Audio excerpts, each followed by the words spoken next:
Four sporty looking and sporty driving big SUV coupés. Which one is the best? In this video we will take a look at exterior, interior and the driving of the Mercedes GLE Coupé 53 AMG, the BMW X6 M50i, the Audi SQ8 and the Porsche Cayenne Turbo Coupé.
These are the performance versions each, but not the highest horsepower spec ones. Above that there would be GLE 63, X6M, RSQ8 and the Cayenne Turbo S. So here we focus on the already expensive but not most expensive, already very powerful versions that still are supposed to give you some kind of a compromise between sportiness and comfort. Of course, this comparison also gives you an overview of the differences between these models in general, also when you take a different engine version. And after you have enjoyed this special episode in full length, tell us in the comments and in the poll which one is your favorite and why. Let's go! The Mercedes AMG GLE 53 Coupé.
Please subscribe to us if you haven't done so far, and warm greetings to our long-term subscribers here from freezing but beautiful Austria at 2000 meters or 6,500 feet height.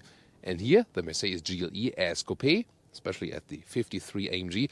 Let's take a look at the front grille, because when you think about a GLE SUV, the top part of the front grille is a little bit wider. We also see it in our overlay picture of the GLE SUV front grille, whereas the GLE Coupe or Coupé, we always say Coupé because we lean to the French original pronunciation. There's also a separate video about that. Then here the lower part is a little bit wider to make it look more aggressive. And also there are different front grilles available, a standard one. Then there's an AMG line. We also have vehicles of those on location. My favorite front grille with this diamond pin grille. And then here the 53 AMG has those very massive vertical fins, which make it even look more aggressive with the AMG badge as well. We also have a white car here on location for the 53 AMG and also a selenite grey one, but definitely our brilliant blue GLE 53 looks best here as contrast to the white snow. And the length here for this generation is 4.94 meters, 16'2" or 194 inches. That's about 4 centimeters longer than the predecessor, or 2 centimeters in wheelbase longer than the predecessor. But, however, and that's interesting, the wheelbase here of the GLE Coupé is 6 centimeters or 2.5 inches shorter than the one of the GLE SUV. BMW doesn't do that differentiation between the X5 and the X6. Mercedes actually affords to have this differentiation then, because they say they want to make the coupe a little bit sportier as for the driving feeling. We'll soon find out if that's the case. Yeah, of course, as we have the AMG 53 today, it will of course be the case somewhat, just to tell you that in advance. Wheels come actually in the GLE Coupé from 19 to 22 inch. The 53 AMG always features 20 inch, and optional we got here 21 inch. Yeah, still somewhat of a compromise. I think 20 inch might be the best compromise between visual and also the comfort still. Here with winter tires, it looks a little bit smaller. With summer tires, those wheels would be looking even bigger. The rear of these SUV coupés is always splitting opinions. Some love it, some hate it. What about you? Please tell me your opinion in the comments right there. Definitely in this new generation, here because of those horizontally drawn tail lamps, also with a new LED signature, it looks a little bit more elegant. Then we have this integrated spoiler wing right there, AMG badge for the 53 model. And you can see those are beauty tips just on the outside, and they are very beautiful fake exhaust, yes, but again, the real exhaust is on the inside. So what do we have here under the hood? A 3-liter 6-cylinder with 435 horsepower, acceleration figure 5.3 seconds to 100 kilometers or 62 miles an hour, and of course a standard classic all-wheel drive with a rear-wheel bias, and then of course a little bit adaptive.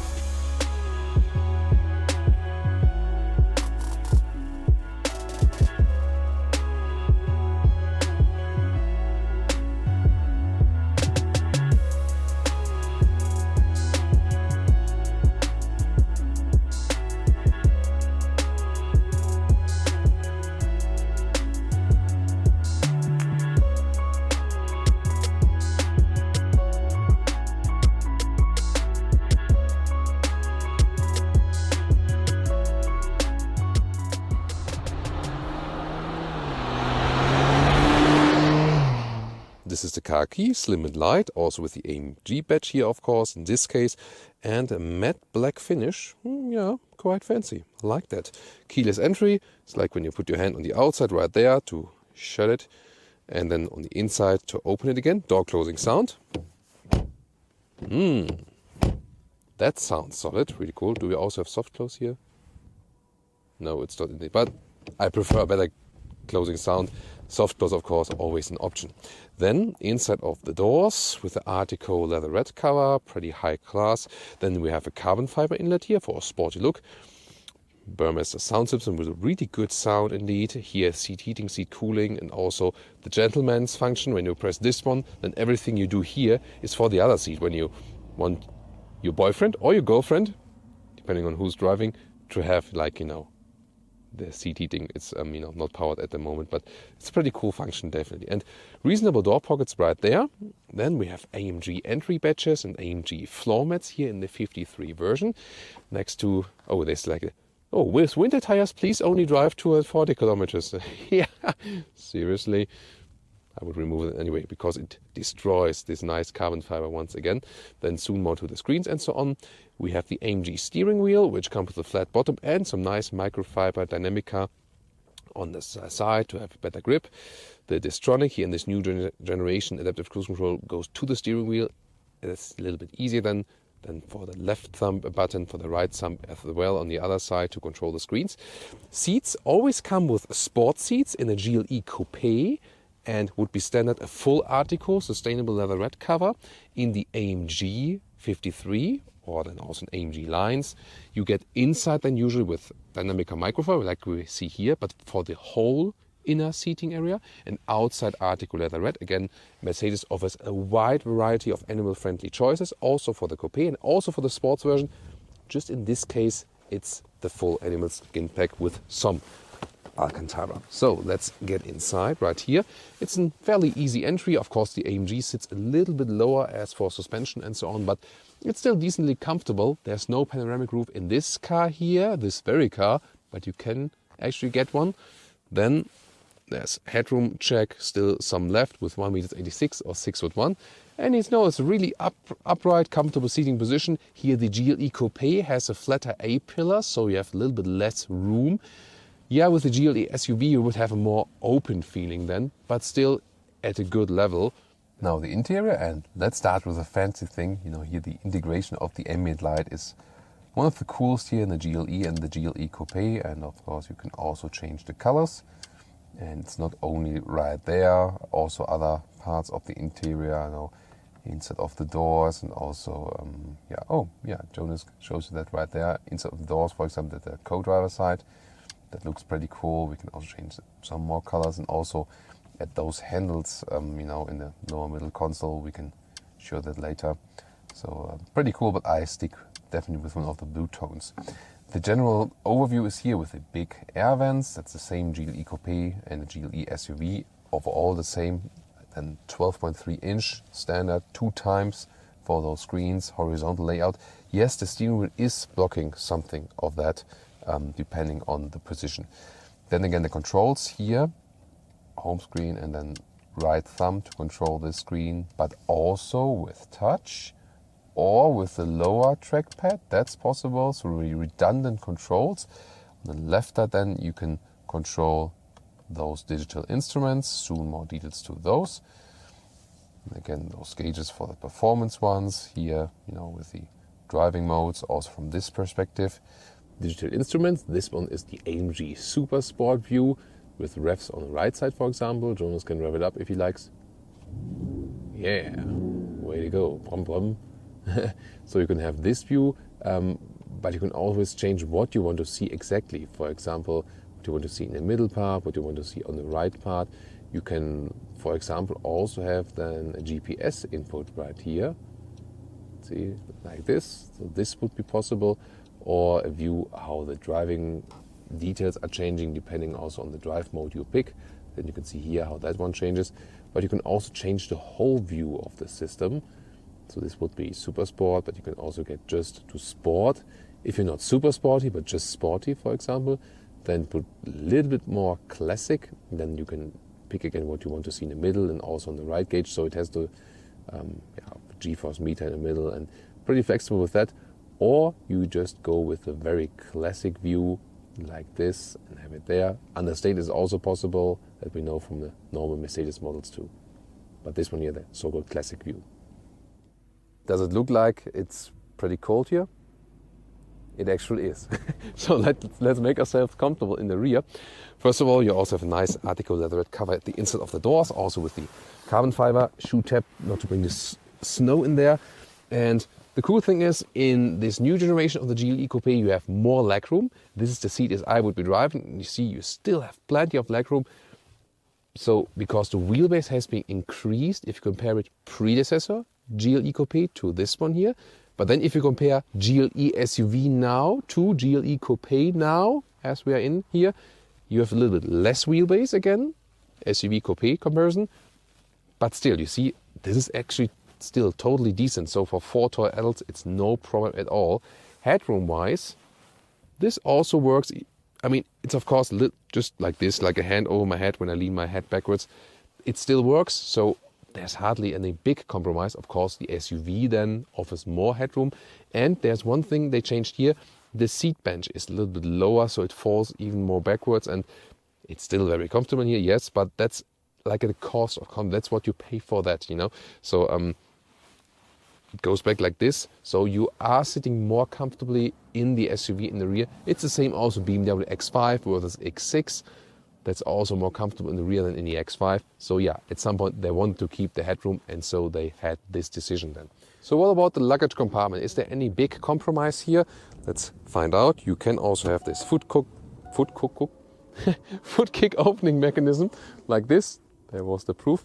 And then the only thing I'm not really, happy with, this top cover. I mean, it's a solution here for the SUV coupes, but still, don't like this solution somehow. I'm not sure if there's any better solution for that. So, and then here, actually quite wide dimensions. You are limited here then in the back part with the height. It would be continuing with the SUV like this. But below the cover, it's actually not a problem. You can see here, easy fitting, so much luggage in here. And I can also remove that for you, piece by piece. Don't even have to play any Tetris. So here we go, and this is then a clear view of what we have available in the GLE Coupé. You can see, you can use it for everyday driving. The leader figures would be in comparison 825 for the SUV and 655 for the Coupé. And the maximum liter figures 2055 for the SUV and 1790 for the Coupé. So you lose about 200 to 300 liters each, but again, you can get along with that.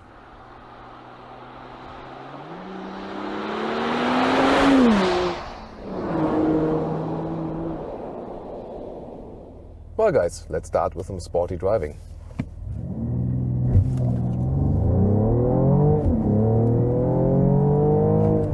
Whoa, that was 0 to 90 kilometers an hour.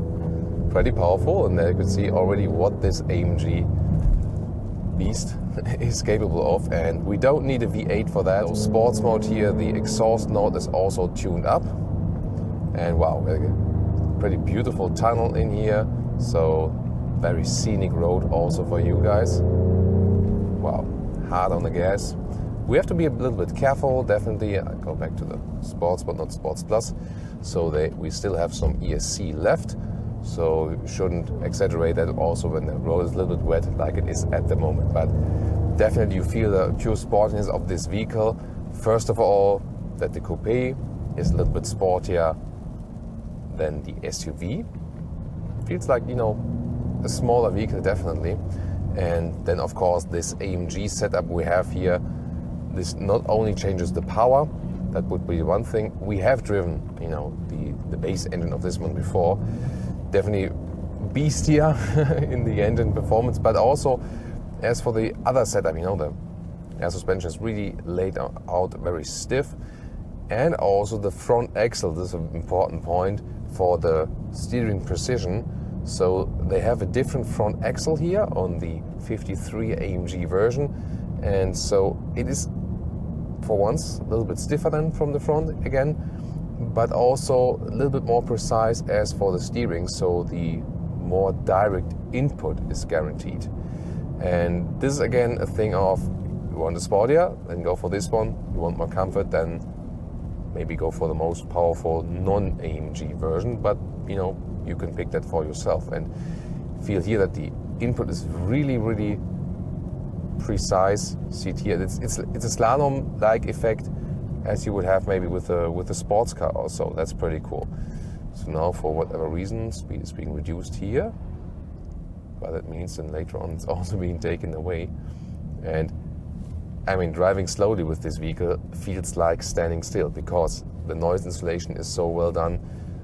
Yeah, you hear something from the exhaust, definitely. You can also change it here individually, also to powerful, and you also hear something more of the exhaust sound, even when you're just at a slight acceleration.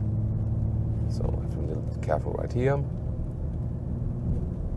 And then when the speed is being drawn, like set free again, like a couple of meters, we can accelerate once again, exhaust set to powerful, and from 50 kilometers, blop, and that's 100. So you already heard that the car was shifting back first, so it's not about the turbo lag, it's more about the shifting lag, so to say.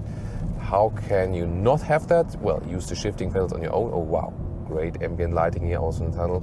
So shifting pedals here very crisp, you even hear them clicking, and then you can shift back yourself first and then immediately accelerate. And of course it's a little bit more fun to use the shifting pedals on your own, and you can also induce a little bit more of that sound. Here we go. Blop, also when you're shifting up, you can hear a little bit better in the tunnel. Of course noise insulation is that well done that you don't hear so much then. That's the thing then also with modern cars. So they're so well insulated that that's also the reason why they do those artificial sounds on the interiors, that you can still hear actually what's going on, because everything is so well insulated for soundproof reasons, like wind noise and so on. And that's actually also a good thing, definitely. And now to our conclusion for today with the Mercedes GLE Coupé, and of course the special focus here on the GLE 53 AMG, also as Coupé. Well, first of all, to the difference GLE SUV and GLE Coupé. Of course, it's the design, this falling roofline. Then we have the little bit shorter wheelbase, which makes this one here in the driving experience a little bit more agile. Still, you have plenty of legroom in the rear, and also headroom is okay. A little bit less comfortable on the rear bench than in the SUV, and of course limited in height than in the trunk.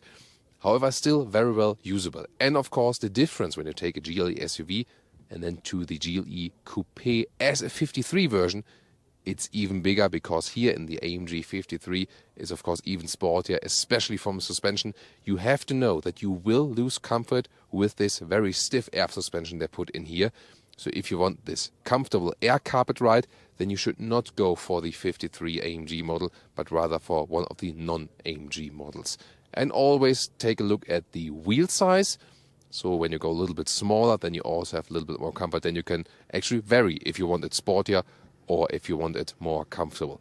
Overall, a very convincing ride. As for the sportiness, especially here with the anti-roll control they have in the AMG model, it does not roll at all. It does not really drive like a big SUV. It rather drives a little bit sports car-like, as far as the overall weight goes, of course. So a very, very convincing, agile driving part we had here, especially in this very model. What engines are there to look out for as well? Of course, the plug-in hybrid variants. I'm really looking forward to the petrol PHEV. That one will probably be both for the GLE SUV and the Coupé, one of the engines to go for. So we will also keep you updated with those. Now looking forward to your feedback in general. Would you pick the SUV GLE or the Coupé? And would you go here for the AMG or for one of the other ones? Please leave out the comments, and also let's discuss this car even further. The new BMW X6 M50i right here in our review. Let's go.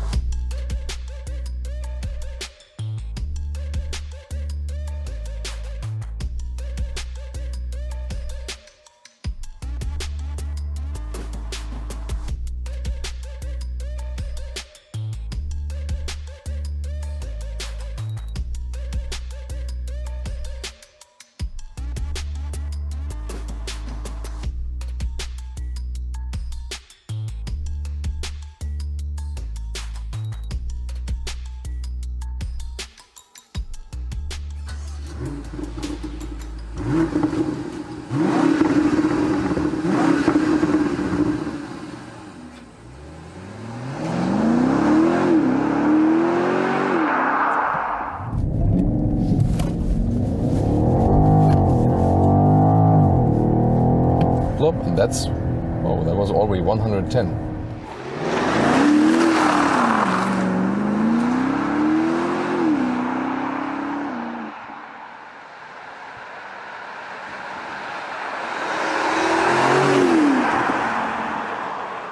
Please subscribe if you haven't done so far. And here, the all-new BMW X6, it has a different double kidney than the X5 actually, so a little bit different from the form.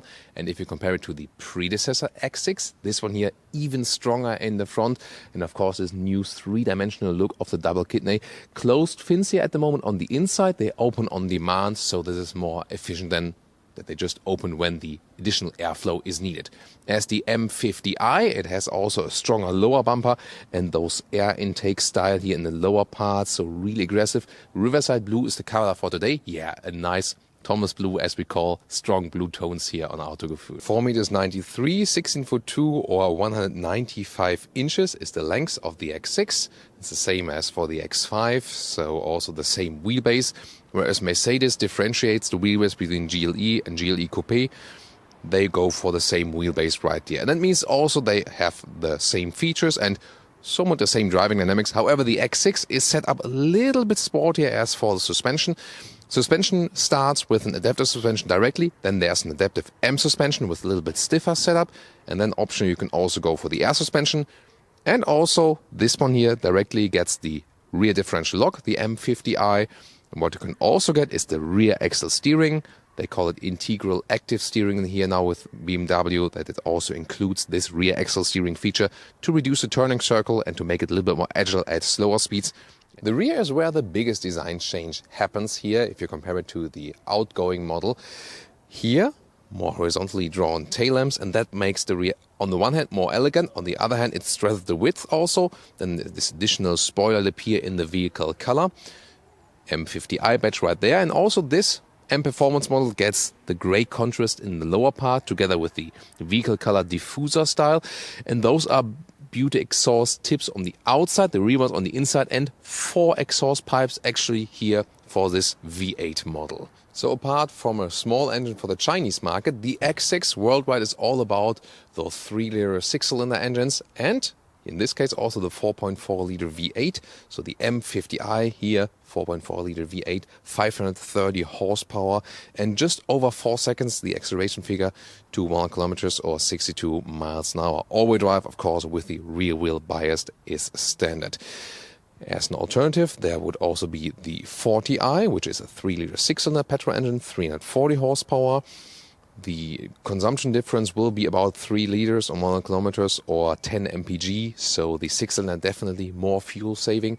And then there's also a diesel side, especially for the European markets, either a 30D, that's in a 3-liter 6-cylinder, in this case then with 265 horsepower, and also the M50D, the strong diesel, same base engine so to say, but a higher horsepower tune than with 400 horsepower.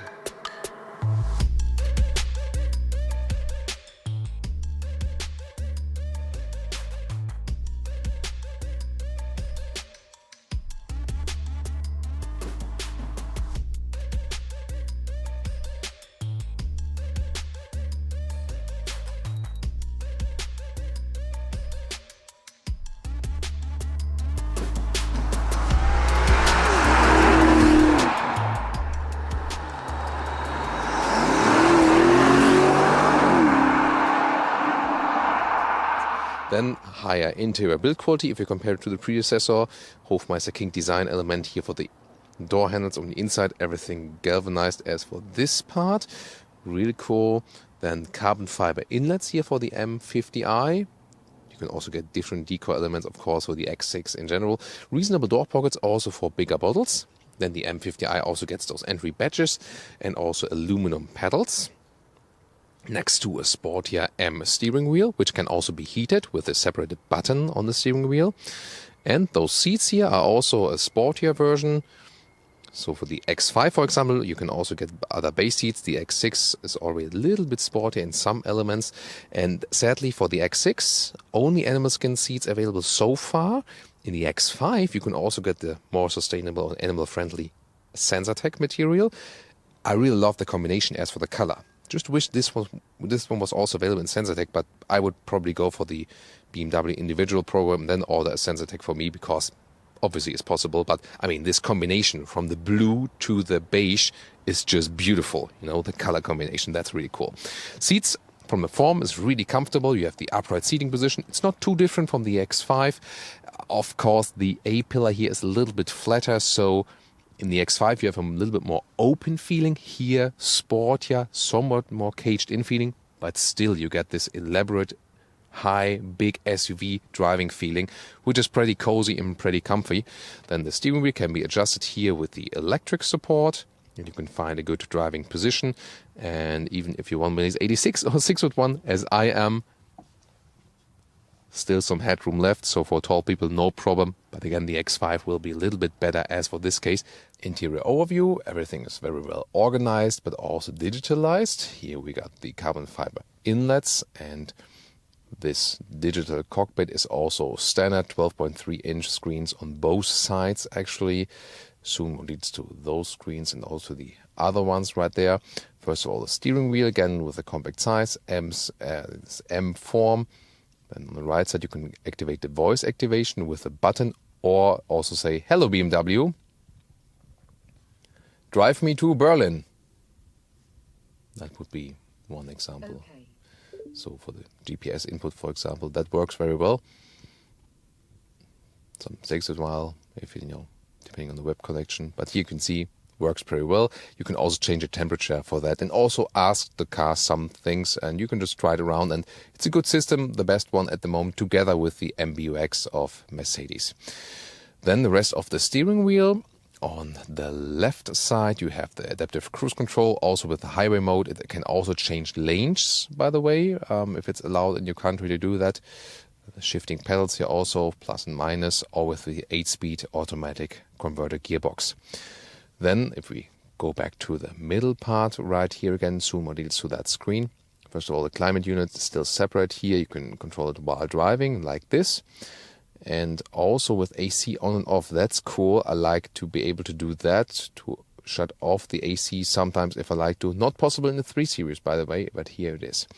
Then the lower part with the metal knurled knob for the volume and some hotkeys you can set individually. Then this carbon fiber middle part. I'm not sure about this folding process, not too happy about that all the time, but that looks cool when it's closed. Infotainment system detail right there. So, whoa, yeah, that takes some processing power, but if you're closer up, then also it's more responsive. Good GPS direction, routing here as well. You always have the hotkeys to be able to go back to the main menu. Phone connection, either Bluetooth or then with the Apple CarPlay wireless. That time it also connected quite fastly, and the sound system built in here is also quite cool. So we have the nice surround sound. I like that. Those digital instruments give you a good overview of what's happening, and also the M50i gets a special badge in there. And yeah, we also have a blue car as a visualization, so that is very fitting. And if we turn on the car, you can see everything. Yeah, the steering wheel also moves down. That's also a comfort feature and comes towards you a little bit. Left side speed, right side RPMs. And if you have a route set, you can also see there's a map on the inside. That's again also the reason why they made the RPMs counterclockwise, so they have more spacing on the inside for the, yeah, Jonas likes to rev it up, man. So overall, I think a very cool instrument right there. Not as flexible as the ones that Audi is offering. You have more, situations where you can flip it around or change the view, but actually this is all you need. So I can also understand the decision just to leave it like this, because you don't have the urge to change anything there. Now to the rear compartment, which is very interesting. First of all, also soft materials at the inside of the doors right here. Nice design, same as in the front. And you can already see, yeah, there's not abundance of space. I mean, there's a little bit more room than in the previous generation, yes. However, if you consider the length of the vehicle on the outside, then the space you have on the inside, it's of course somewhat limited. And the big question is also, what about the roofline? What does it do? And I mean, the bench here is falling backwards a little bit. That ensures you to have some more headroom left. I always say that falling backwards benches are not that comfortable. That's what I experienced. So you can also see that, here the space then under my legs. So I don't like it that much. I found more comfortable in the X5. Legroom wise, it still works somewhat, yes. But again, the package is bad. So we have cars that are way shorter and have more interior space, but it still works for 4 tall adults. Even headroom is no problem, because they adjusted, somewhat of the rear bench. To open the rear hatch, you can either use the button in the lower part, you can click on the key, you can click on the inside of the door in the driver's part, but you can also use the foot kick opening mechanism like this with a short kick. Here we go. And then it opens, and yeah, you're of course a little bit limited if you compare it to the normal SUV form. You have this little bit weird folding mechanism here for the top cover. In width, it's all the same, in length as well. It's just the height right here, but the boot volume is also measured below the cover, and that means they don't differ that much. Here in the X6, 580 to 1,525 liters, whereas the X5 has 645 to 1,860 liters. So that's in the first liter figure only a difference of 140 liters. And again, the reason is that it's measured below here, and then the difference is not too big. What about the child safety test when I use this one here? That's pretty sensitive, so very well done. Up and down again.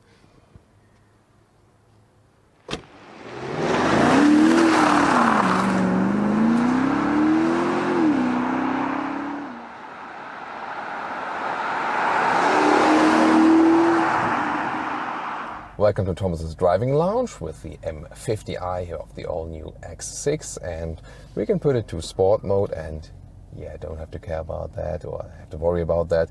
The engine is already warm. We've driven like a lot of kilometers already, so it's no problem to also put the shifting stick to the manual shifting box and then also go to the track or sport traction mode, dynamic traction control activated, and then we can really also floor this engine out. This will be pretty amazing, and you can also listen to the V8 sound. So let's go.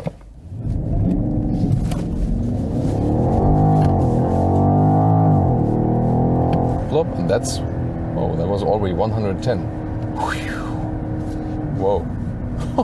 And I was not even starting in a straight line. I had to like steer a little bit. You maybe have seen that. And this all-wheel drive brought all the traction to the ground, and yeah, great sound from the V8 engine. Wow. So very impressive acceleration, and yeah, that must have been somewhat 4 seconds. So wow. So the X6, a little bit sportier in the orientation as the X5. Also, we do not have the air suspension in here. There's the adaptive M suspension. This car standardly comes with the adaptive suspension and makes the car a little bit sportier, and the air suspension more like a carpet ride. But the air suspension, both for X5 and the X6, is laid out in a quite sporty way, definitely. In any case, if you are in a sport mode, you have more feedback from the road, so this feels really stiff now. Together with the anti-roll control or anti-tilt control, this really keeps the car upright. So although we're in a big, high-seating SUV, I mean, if I do induce some slalom here, you will surely see that already on camera. The car just keeps straight. It does not lean anywhere. So that's really amazing and astonishing for a car of that size, of that segment. So yeah, that really feels sporty, and the car feels smaller and sportier than it actually is segment or vehicle type wise. So yeah, wow, that's really amazing. What I also want to do is do just a short turnaround to show you like how how flexible this car still is somewhat. Also, we can show you something of the camera systems, because I mean, it's not a small car, but still, when you use the camera systems and also this rear axle steering, then you are somewhat still flexible, because the turning circle is reduced. So I can also turn the car around right here. You don't exactly see it with your own eyes how the rear wheels are turning, but you somehow feel it, that especially in the low speed areas the car is definitely more agile. Like here, there you for example feel it, so it fakes a smaller wheelbase, so to say. Then you can always go back to the sports mode, and you see how it accelerates when it's already at speed. Here for example again 50 kilometers to 100. Plop, and that's already it. That was 107 already. Wow. And you see that the car really there's an anti-tilt control right and left, but just from this pure acceleration, the car leans backwards then when it accelerates, like that's always definitely funny to experience. And I'll use the next right turn also to show again how stable the car stays in the corner actually. And the corner speeds that are possible with this big SUV are also amazing. Look at that here now, and wow. Little bit rubbing the tire to the ground, but see how upright the car went there. That's really amazing. So big and heavy SUV, but it feels so sporty. That's actually what they wanted to achieve, and indeed they could. And that has also been further enhanced with this generation. So pretty impressed with that, definitely.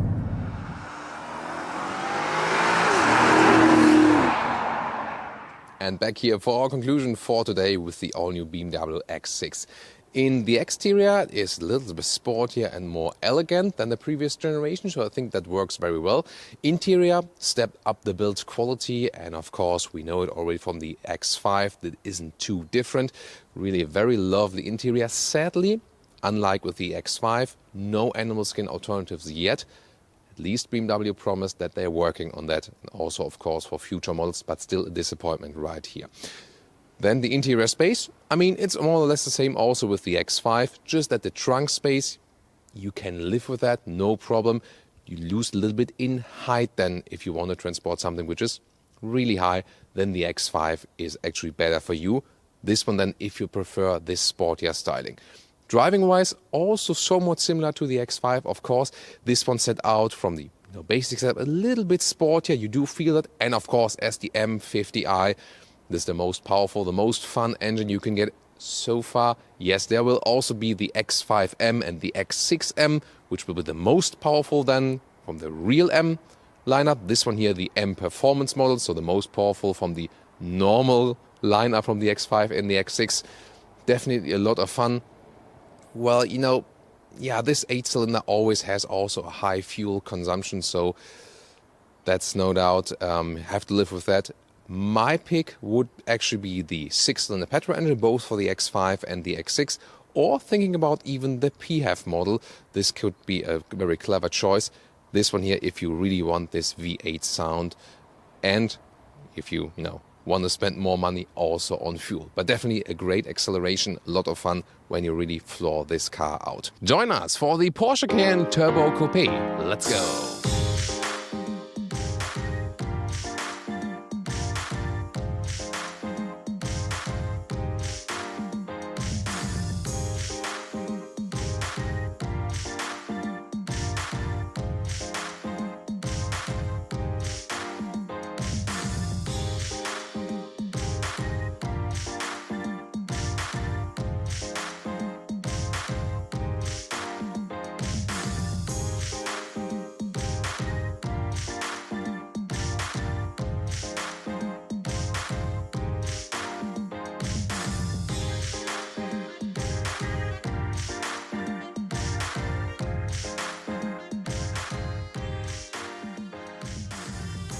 Let's go.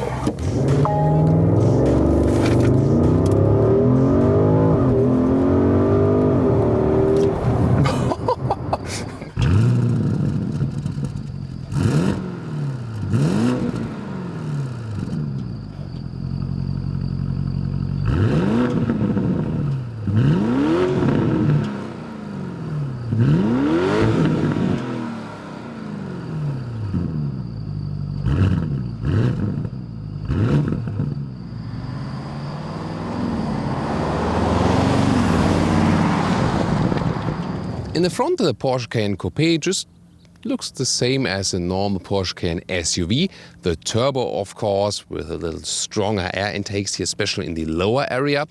This color here is called mahogany brown, so it looks really dark but has a brown nuance. 4 meters 92, 16 foot 1 or 194 inches is the length. Both the Cayenne Coupé and the Cayenne SUV, that's no difference, but the main difference is the roofline is 2 centimeters flatter and especially goes down here in the rear area. That makes this Coupé look. And of course, this window graphic right there. Also, about extra price of 9,000 euros or dollars for the Coupé if you compare it to the Cayenne SUV. Well, but you also get somewhat more extra equipment even for the base versions, for example 20-inch wheels. However, those ones here are the optional 22-inch wheels in the Spider design. And this is of course the second big difference, SUV and Coupé, here with a different window line right there.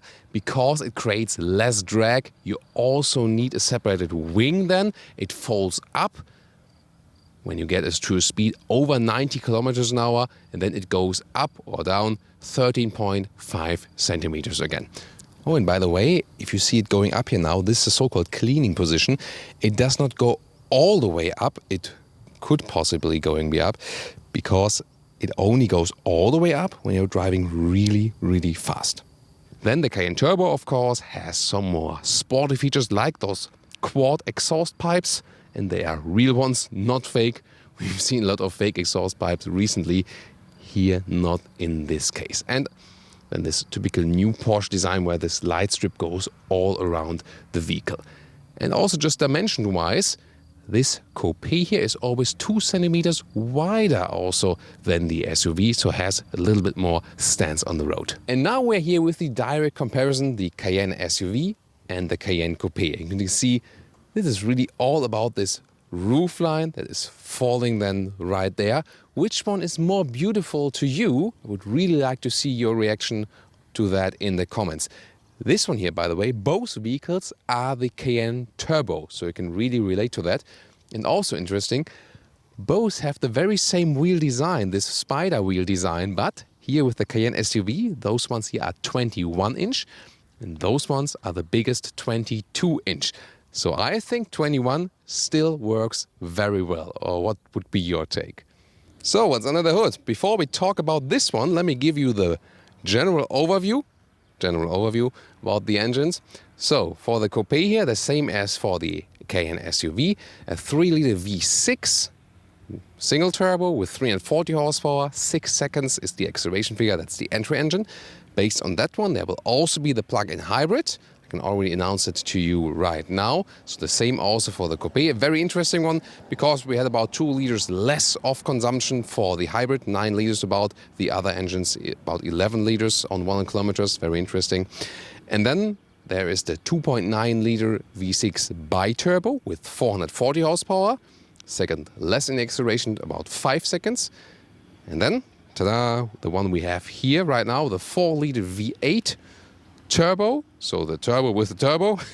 You know those Porsche turbo names? They all have turbos meanwhile, but this one here still keeps it the turbo in the very name. 4-liter V8. Then here with 550 horsepower. And the acceleration figure here then is about 4 seconds to 100 kilometers or 62 miles an hour. And the rest of the technology highlights here for the Cayenne, well, you have an optional air suspension, of course, and also a rear axle steering, which is also equipped with the test vehicle we have here for you today. How will it play out? We'll tell you in the driving part very soon.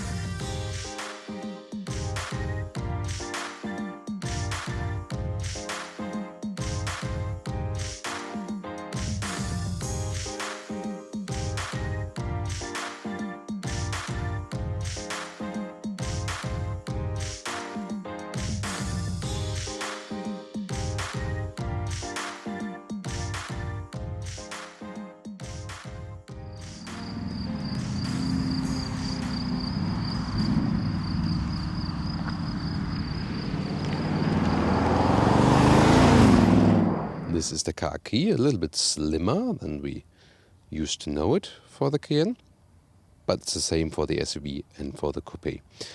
Keyless entry is also available. Put your hand right there to close it or inside to open it. This car is also equipped with the option of the soft close. Magic. This one here is done the animal skin seat, usually standard for the Cayenne. But I've shown you earlier there's also this fabric option, special for the Coupé, inside this sports lightweight package. And when there will later be a GTS version, there will also be some Alcantara at the inside of the seats, if you prefer that. Rest of the interior, sporty and here in a rather dark way, as we know from a lot of different Porsches. The steering wheel has a lot of controls indeed, and also this performance knob for the driving modes on the right side. We will experience more of that when we drive the car very soon. Yes, quite a lot of space here. You have this glass roof, in this case. Still some headroom right there. 1.86 m or 6'1", should you not have subscribed the info. Well, if you have the other roof with the carbon fiber, then of course you have a little bit more headroom, but this is still okay. It will be more interesting how it will play out for the rear. Interior overview, again the Porsche design scheme with wrapping stuff tight. Sports chrono package here with the analog clock. Then a big 12.3-inch screen as a central control unit. However, climate control and stuff is still separate. On the left side you have the classic analog gauge, some more details to that, and left and right 7-inch screens. This is the basic overview. And those panic handles might be making sense, especially for the turbo, because then you can, when you go a little bit faster, you can hold on tight to that. Now details to the infotainment system. Here when you want to show off the car to your friends in the weekend, then press it once to put up the spoiler or hold it to put it back in. Also here when you have the optional air suspension, you can put it to a terrain height. Pump it up, y'all. Interesting, and it will also go automatically down to a lower position when you drive really fast on the motorway, for example. Instruments, the middle part is analog, left and right side digital, and for example, you have a map view on the right side. Also comes automatically when you head the next intersection. Also night driving assistant is optional available. Then you can also check from lap force or G-force in there, consumption meter of course, and also the situation of the car, all-wheel drive distribution and so on. So you're quite flexible there for the information to be shown. That's the advantage of those digital elements then. So here in this vehicle, I said earlier, we have the glass roof that gives a lot of light in the interior, unlike the carbon fiber roof, which would be just all dark and black. But here, when it gets too hot, we also have this cover right there. It is, again, a fixed glass roof, so you cannot open it. That's the disadvantage. The advantage then, however, is that you can have it over a wider area of the vehicle. And now it gets really exciting. Let's access the rear together. So, here we go. Oh, wait a minute. Let me first show you that. So, there we go. This is the rear seating. And there are two possibilities. This one here is the normal 3-seater option for the rear. There's also this single-seater option for the rear. I've shown you that earlier in the other car. This one, of course, makes more sense. You're just more flexible that you can still transport a third person in the rear. So, and, well, the good thing about this platform here, Touareg, Q7, Q8 and the Cayenne is you always have a lot of legroom right there. There's no problem. So with 4 tall adults, there's no problem. Does the middle seat also work? We'll soon check that out. Well, and then the thing is about the coupe, we would expect that I get some problems here with the headroom, but that's actually not the case. So there's still some headroom right there. And I said earlier in the Cayenne SUV, and there I could actually put a fist over my head. That's not possible. Well, I can squeeze it. So you lose like this in headroom still if you compare it to the Cayenne SUV. But why is it still possible here? Why is it, somehow okay from the headroom? They actually put the rear bench 3 centimeters lower here in the Cayenne Coupé. And so you can still sit here quite well. So what about the trunk right here? Let's open it. And this is 625 liters up to 1,540. That's 150 liters less than with the Cayenne SUV. Of course, the biggest limitation is the height right here. But I think, you can still live with it. I can also show you that here with the backpack. Well, you have to put here. Here it would not be possible. Here then it's okay. Also, to fit it with this cover right there. Short agile performance part, and we go to Sport Plus here to show you the launch control. It's a little bit uphill, and by the way, there's more than 50 allowed here, so that's just what the system's showing at the moment. Let's go.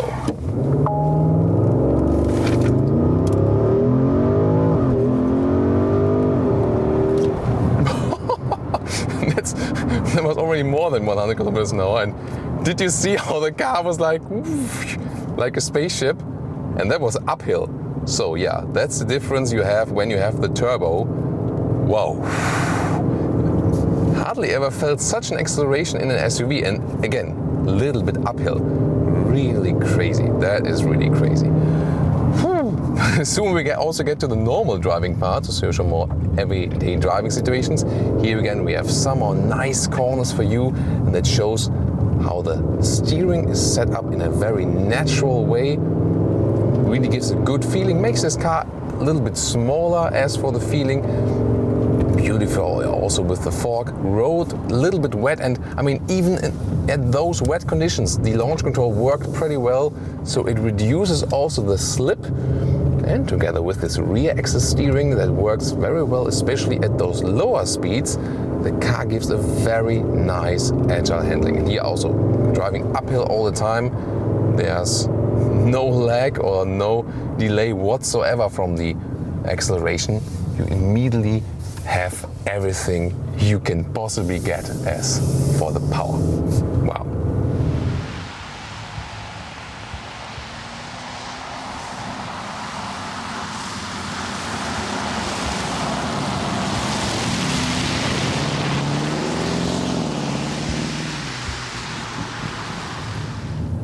Thomas's driving lounge with the Porsche Cayenne Turbo Coupé, with the Porsche Cayenne Coupé Turbo. However you want to take it.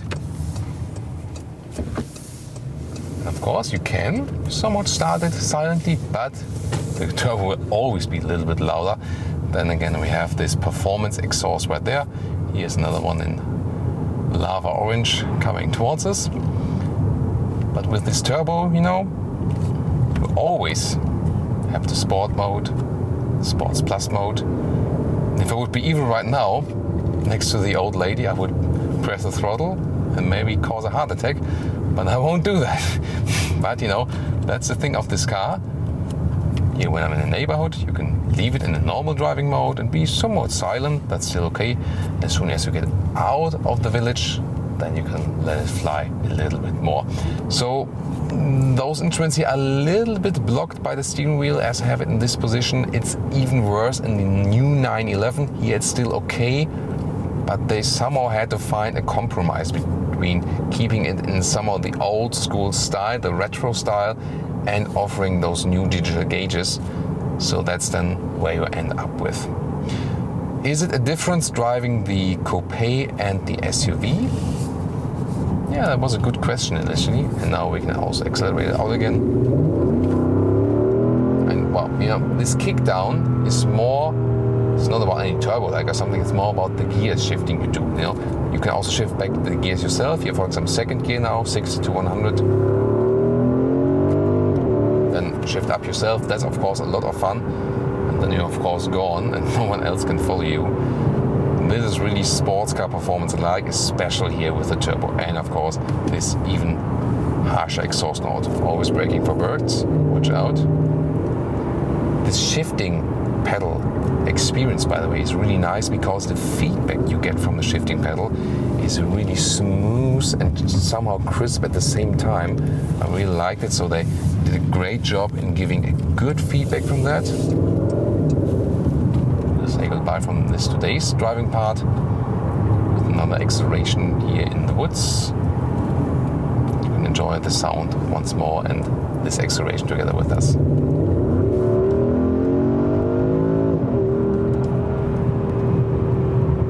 What do you think here about the Cayenne Turbo or the Cayenne Coupé, or both? Cayenne Turbo Coupé, Cayenne Coupé Turbo. Which way would you actually name it? Which way around?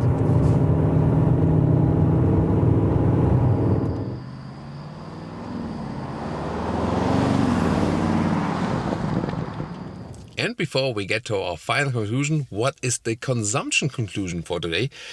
Well, of course, if you really hammer it, then it goes like way beyond, more like, you know, towards like 17, 18 liters or something. But if you want to drive this car more economically and just, you know, like steady motorway speed or so and not push really, then that's quite astonishing, scores the same consumption figure than the 3-liter V6 and the 2.9-liter V6 bi-turbo. So this one here with the turbo also as a like normal minimum consumption, normal driving, 11 liters on 1 kilometers. That's 21 mpg US or 26 mpg UK.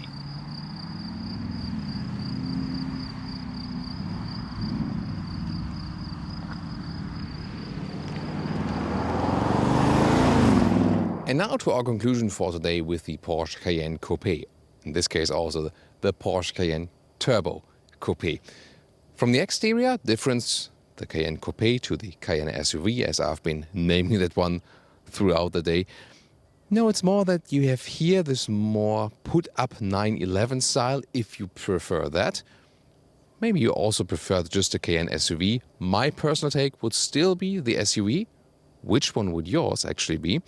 Then on the interior, they are of course both similar, and the practicability you lose here is still somewhat okay.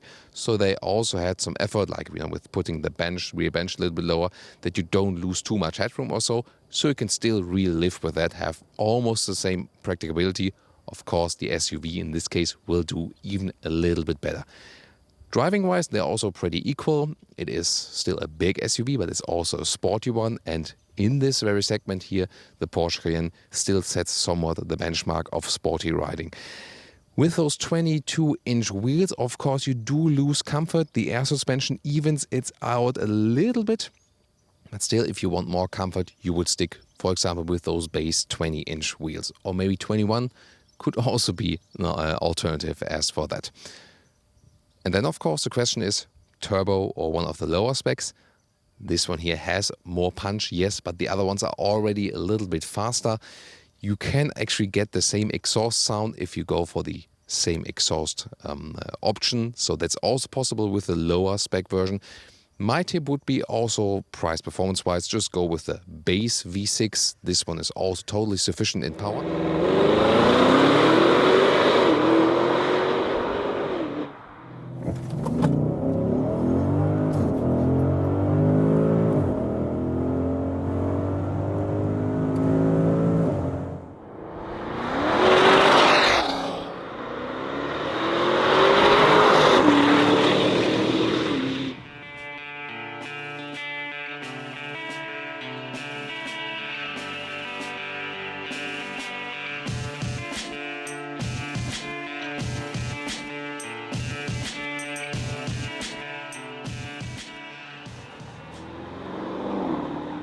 Here in the front we can see a very strong styling with this single frame grille, and you will also see that the SQ8 here has a wider frame around the grille. Here also not only this very beautiful Misano red color, you can of course get different colors, but here there's also the additional black package where you have the black accentuations here in a shiny black in the lower part and also around the grille. Headlamps start with LED as standard, also beautiful modern signature here you can see, and the SQ8 optional then with matrix LED. The length of the Q8 is 5 meters, 16'4" or 197 inches. And the difference is just that the Q7 is about 5 centimeters or 2 inches longer. They both share the very same wheelbase, it's just that the Q7 has a longer overhang in the rear and then also the option of a third seating row. A really cool shot with both here, parallel, right, in the side profile. You can see here the wheel arches, always in vehicle color for these sporty models. One slight difference here. The SQ8 comes with 21 to 23 inch wheels. SQ8 has the sportier styling here with the falling line right here, and also the light strip that goes all the way over the vehicle. Very beautiful job. And again, the black accentuations also here in the lower part. Case for the Autogefühl fake exhaust police. Well, it's not a pure fake exhaust because the air does go through, but it's definitely an outside beauty tip because the real exhaust is on the inside, but also the real one has 4 pipes.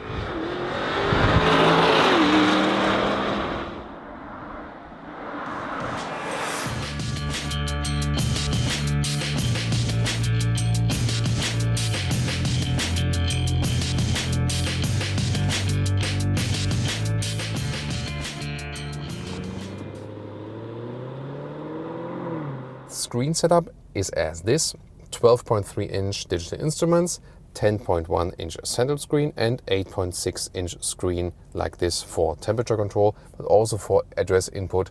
In combination to that, soon more details to the screens. Steering wheel here with the perforation at the side, flat bottom, very good size for that. Shifting pedals here for the automatic gearbox, and here you control, for example, the view for the digital instruments. We'll show you that. And a manual volume knob. This is really cool, so easy to control, straightforward design. And even though you have a lot of touch controls here, you will see it is easily reachable here also to control the temperature and so on. So for a touch solution, it's one of the best ones, I think. Then here in the lower middle console, black start engine or start and stop engine button. This is also a sporty element. And at the sides, again, the carbon fiber structure. Yeah, here again, this is collecting a lot of fingerprints and so on. We have adaptive cup holders. This is also then the car key with an S logo. And further down the middle console, this armrest here can be put up just a little bit and like this. And then you have USB-C connectors here now too, but also an inductive charging port. However, I rather use the cable. Apple CarPlay you can use with the cable, but also wireless, Android Auto just with the cable. Audi does have one of the best virtual instruments here, boom boom, and with the RPMs. That's of course very cool to see. You can have the map in the middle part, small, or change the view to the map completely. This is of course one of the big advantages then of these digital instruments, because you are so flexible, especially then with the map view. And the head-up display with the current speed and assistance system information. And if you have a route set, for example, then you also see some GPS arrows. Now let's take a look at the differences. First of all, the door closing sound here, SQ8. Wow, nice sound, although we have the frameless windows, and sometimes there is not such a good door closing sound when there's frameless windows. This is of course an emotional feature, but great closing sound here. However, there's also the optional feature of the soft close. Magic. Yeah, but the thing is, when you have the soft close, then you also have this motor working against you when you suddenly open the door, for example. Then inside of the doors, straightforward design, then Alcantara used at the inside of the doors, nice job, and these carbon fiber inserts. You can very well use also these door pockets. And then the front dashboard design, as we said, is similar, SQ8 and SQ7. As for the seats, here the dark design, different colors available, and in Europe, for example, you would start with the sport seat with separated head restraint that also features Alcantara on the inside. We would recommend that. This is an optional, the Super Sport seat or the Sport Seat Plus, which has these integrated head restraint. This is a standard seat in the US. And sadly, this one only comes with animal skin spec, so they need some alternatives which are sportier and more sustainable in this case here. Other than that, the general seating comfort is quite good actually. And although the standard sport seat, if you are in the European market, would be a little bit more comfortable, this one then a little bit stiffer, just also from the surface. So, but still, considering for a sport seat, you still have a good long-term comfort. 1.86 m or 6'1", and it leaves plenty of headroom right here. You also have a panoramic roof as an option, then you would have less headroom, but still it would be totally sufficient. Steering wheel control is electric right here, and you can easily find a very nice seating position, definitely already here in the SQ8. Now to the rear of the SQ8. You can see here again with the nice Alcantara design on the inside, and in this case we also have the electric shade here for the rear windows, but they are already tinted, so this would be like a double darkening then. You see you have a lot of space in the rear. There's a big middle tunnel, yes of course, and then there's also this additional climate unit here, in this case the 4-zone AC, which is quite a nice comfort feature. And this quilted structure here in the rear part as well, but this is not comfortable when you have a lot of contrast stitching here with the slick surfaces. Now let's get inside. Also very easy, and you have plenty of legroom here left. So, and both cars share the same wheelbase, so legroom is not really the issue. And very comfortable here, more comfortable than in the big sedans or so. Now the trunk comparison, we start with the SQ8. And the cool thing is really, because it's not this classic SUV coupe, you just lose a little bit of the height right here. That's what you lose in comparison to the Q7. The liter figure here, around 600 liters in the capacity. So you can very well still use it. You can see it here. This is here like a trunk splitter, but you can also remove it completely. That's possible. Here in the front, you can put this one here up, just for some additional, repair equipment and so on. And you can lower the vehicle here, air suspension wise, for example. And this cover right here, it's like this. It's actually very good rails here also at the side.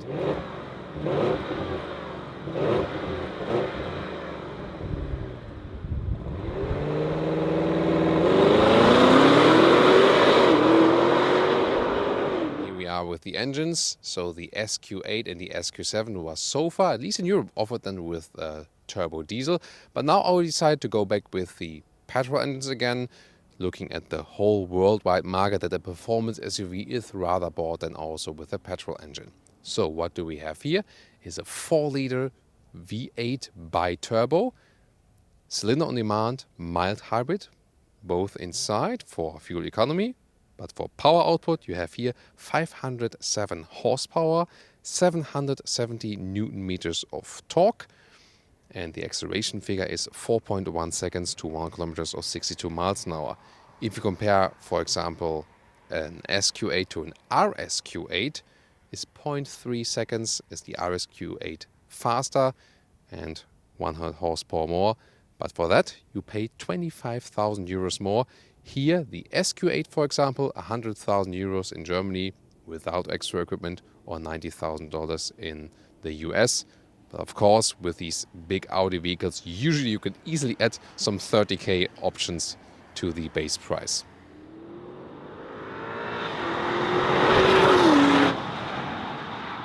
Welcome to Thomas's Active Driving Lounge with the Audi SQ8 versus SQ7. We start with the SQ8 here on the test track, and let's just floor it out acceleration wise and do some dynamic driving.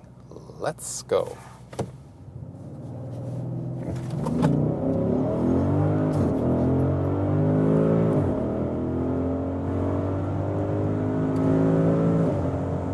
Well, that was already 160 kilometers an hour. Wow, that was spectacular. You could already see like how the car is lifting up in the front. Really cool. It's of course a heavy SUV, but still for such a heavy SUV, good driving dynamics. We have the ESC Sport mode. Actually, we have the ESC Off mode, have we? So here we're about 50 kilometers an hour, and see in the slalom. And yeah, this again. Look how precise it is steering-wise. Incredible. We just exit here. Wow, that was pretty cool. So very precise from the steering wheel. So there's no dead area here whatsoever. Every single command is being transported. Really amazing. The steering setup is one of the best there is. Not only for SUVs, but also for cars in general. Of course, here in these corners, when accelerating out, you feel it's a rear wheel bias from this all-wheel drive, so there's no understeering or something, but you definitely do feel the weight of this vehicle. It is a big SUV, so you cannot compare really to sports cars, yes, but we also have this anti-tilt or anti-roll control in here, so considering it's a high-built car, you see it's hardly leaning at all. It stays really, really upright. And by the way, we can also see the difference here. ESC Sport, that's the one step. So if we go to the slalom here in ESC Sport, let's see what the car is doing. So sometimes I feel that it's like there's some interference. Oh, one of these I got. So when I put it completely off, so I hold it, that's of course just for racetrack purposes. Then I can do a little bit more with the vehicle, and it just feels a little bit more loose. And there you also hear some tire squeaking. So yeah, subtle difference definitely, but interesting to experience it. And again, when I do some accelerating out of the corner here, like this, yeah, very smooth, very nice also sound-wise. So really amazing what this big SUV can do here. Difference to the RSQ8. The RSQ8 was even more screaming from the exhaust. Hardware-wise, it's difference on the front axle. So the front axle is a little bit crisper on the RSQ8. The hardware components then suspension-wise, they are actually quite the same. So yeah, this one is not as stiff suspension-wise, so a little bit softer. So we have, let's say a little bit smoother setup in comparison. So, but here, no matter what you want to do, it's very precise, as was deemed this one of the key features here. So RSQ8, not worth 25,000 euros more, definitely not. This one is already coming very close. But if you want it even sportier, even a little bit crisper and stiffer, then the RSQ8 would be fine. However, both SQ8 and RSQ8 still deliver a good comfort. We're here in the sports or the dynamic mode, and still we have a good comfort feeling. And even if you just drive it in the auto and in the comfort mode and so on, here due to this optional anti-roll control, you see it's hardly shaking up. So even just in the comfort mode, it's very sporty, and at any time you can just throw it out like this. Not so much sound feedback like in dynamic mode. Comparison here, dynamic mode. Yeah, I think that got quite clear. Also the RPMs are turned up higher and so on. Shifting characteristics are being changed. So very impressive what they've done here with this big SUV. So wow. And now to our conclusion for today with the new Audi SQ8 and the Audi SQ7. Both for sure very attractive SUVs, both with a sporty styling. Of course, here today with the black accentuations, that's just an option. You could also pick the black accentuations here on the Q7 or on the SQ7. The difference is really just a little bit overhang, a little bit more practicability for the Q7 and the option for the third seating row. And of course here with the SQ8, a little sportier style, especially then in this rear part. So I think it's more a design versus practicability decision. Which one would I take? Well, this Q8 styling here is done in a way that it doesn't limit the back so much. So I personally probably would stick with the sporty design because I do not need the third seating row, but it might be different for other ones. So I think the design here, very sporty for an SUV. So is the driving. Really unexpected driving dynamics for such a big and heavy car. This is really very well done, especially the very precise steering. And if you compare it, for example, to the RSQ8, which we also have a video of, a very interesting one with beautiful landscape and great driving, you should check that out. We'll also link that video. This one here, 25,000 euros or dollars cheaper. Just for 0.3 seconds in the acceleration, it is slower than the RSQ8, so this is definitely a better price-performance ratio. The interior is with a high build quality and also very well to control. Yes, you also have a lot of touchscreen control, but it is very well executed and the menu structure is really simple. So I think very well to control, and the offering of space is good as well. That then, again, a little bit better in the Q7 or here the SQ7.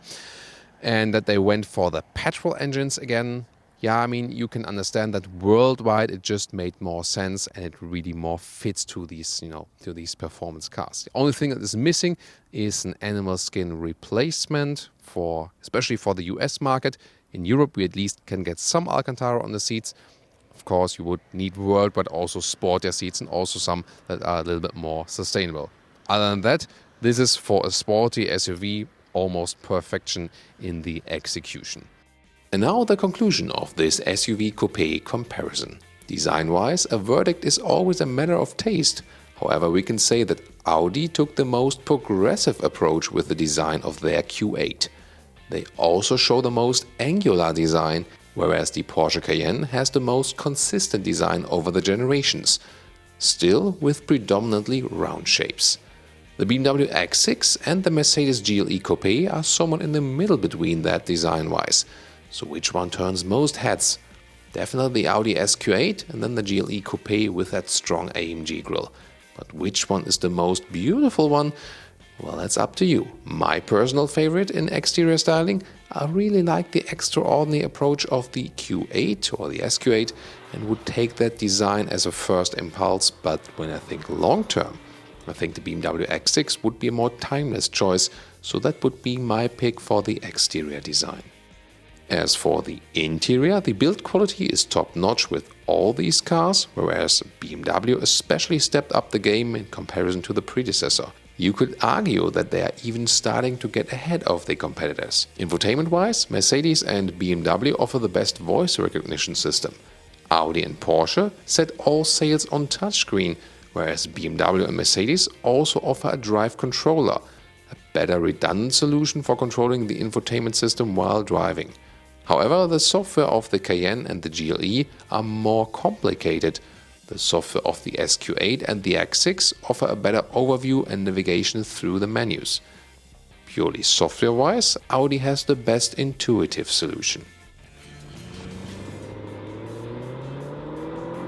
As for comfort in seating, the Porsche Cayenne has a disadvantage because of the stiff bolstering. However, you can make up for that a little with the sports design package, which introduces the retro fabric seats. The Mercedes GLE and the BMW X6 are both very comfortable. As for the Audi SQ8, you should consider the proper seat form. Take the normal sports seat if you want to have it cozier and not the S sports seats. However, they are, for example, standard in the US and also some other markets. In Germany, there would be an option. As for harm to animals and the environment, with this one exception in the sports design package, Porsche widely ignores this issue for the seating materials besides their new Taycan. Audi offers a fabric-based trim in some markets, but not in the high-spec models. BMW offers SensorTech leatherette in all markets for almost all cars, but not for the X6. In this segment, Mercedes leads the way with their Artico or MB.Tex high-grade leatherette, as well as a Dynamica microfiber mix you can get in most markets. Driving-wise, the Porsche Cayenne and the GLE 53 AMG have the stiffest setup suspension-wise. The air suspension of the BMW X6 is also relatively stiff for a big SUV, however you can also easily stick with the normal adaptive suspension by BMW and it will do a good job. The Audi SQ8 shows the best compromise in driving, it's the best to combine comfort and sportiness. The GLE 53 AMG shows the biggest difference between the sport model and their normal model. The most driving fun I had with the BMW X6. So from stiff to comfortable, I would rate GLE 53, Cayenne, X6, SQ8.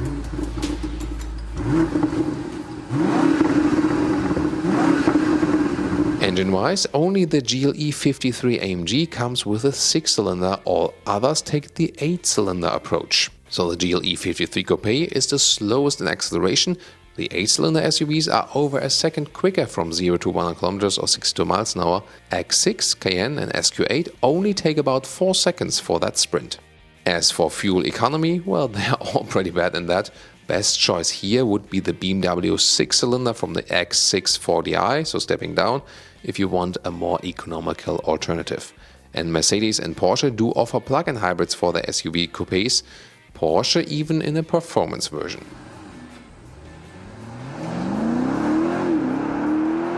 So now where does that leave us? That's a really tough pick for today. All four master certain disciplines the best.